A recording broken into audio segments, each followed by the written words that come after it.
I'm working on these ignition coils. You have two coils that are 3-volt coils is what they are, but they're run in series with this wire. They hook them both together, so you have two coils running in series. They're 3 volts, but they run them on 6 volts because these are hooked in series. One coil hooked to the other, so that's how you're getting your dual ignition in there. And my problem was with this right here, some of the rubber inside there had just kind of turned to goo from age, I guess. So I kind of scraped that out of there with a pocket knife. I don't know if you can see or not, but inside there, there's like a nail, and this just pushes on the nail, and the rubber gets squeezed in there by this gizmo. It has a little taper on the end here that kind of squeezes the rubber. This rubber that I'm using doesn't really fit tight on here. It's pretty loose. You'd have to try different ones. You can go to the hardware store, or you might be able to get a grommet. Let me see if I have a grommet around. Now I've put just a little grommet on there, and that might work pretty good too. The O-ring will squeeze down on this taper that's inside here, but this grommet might work better. Now there's the grommet. I'll put that inside here, and I think the taper will hold that pretty good. But the first thing I have to do is push this on that nail. Now these are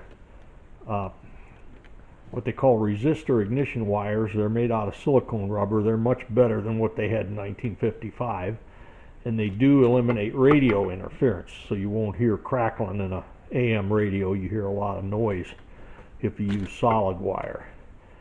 Now I've used these on my 2-cycle airplane for years, and I find it works much good. My radio works much better than everybody else's, I think, so it's probably a pretty good thing to do.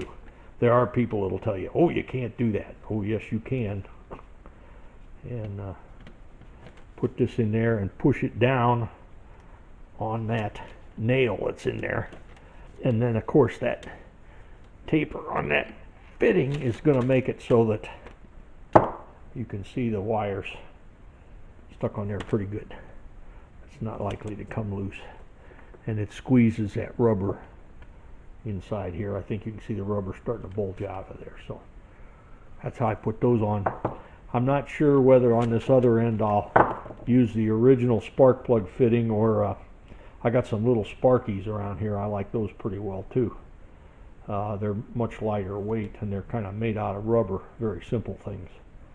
But main thing now is to get these coils together so I can put them back into the coils, put back into the frame of this bike.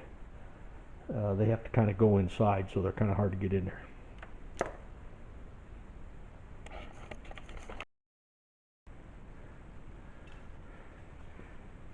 Just a word to the wise there. These coil holder clamps, they've got a bolts welded to them so that you put them through from the inside of the frame, and you can see them back in here.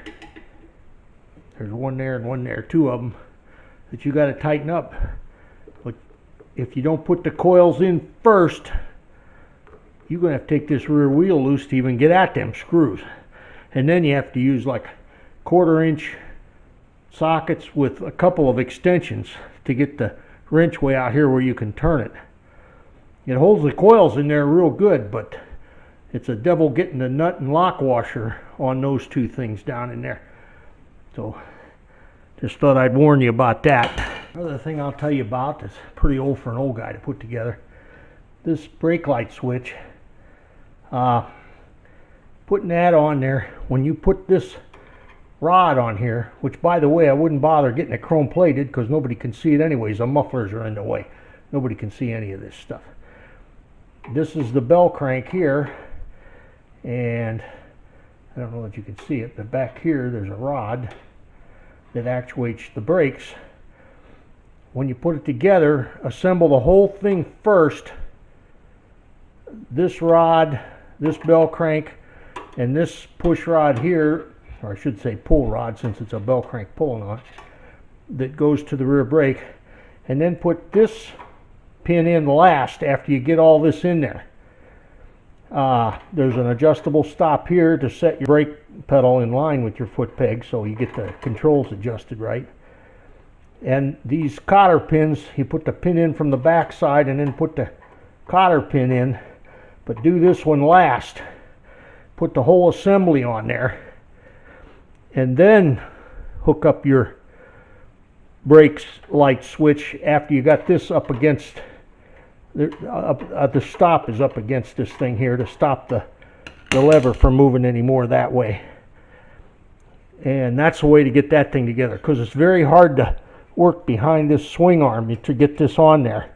There's an E-clip on here and a washer, and you have to put that E-clip on there and washer after you get this thing slid on the stud. This is a grease fitting here you're looking at the end. You got a grease fitting here and you got a grease fitting on here too.